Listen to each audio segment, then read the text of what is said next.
حضرت علی رضی اللہ تعالیٰ عنہ نے فرمایا، انسان کو اچھی سوچ پہ وہ انعام ملتا ہے جو اسے اچھے اعمال پہ بھی نہیں ملتا، کیونکہ سوچ میں دکھاوا نہیں ہوتا۔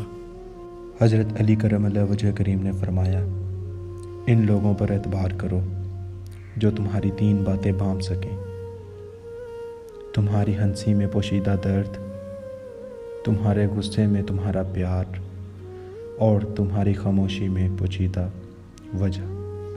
حضرت علی رضی اللہ تعالیٰ عنہ فرماتے ہیں، مومن کے لیے ہر وہ دن عید کا دن ہے جس دن وہ گناہ نہ کرے۔ حضرت علی رضی اللہ تعالیٰ عنہ نے فرمایا، دنیا کا امیر ترین شخص وہ ہے جس کے دوست مخلص ہیں۔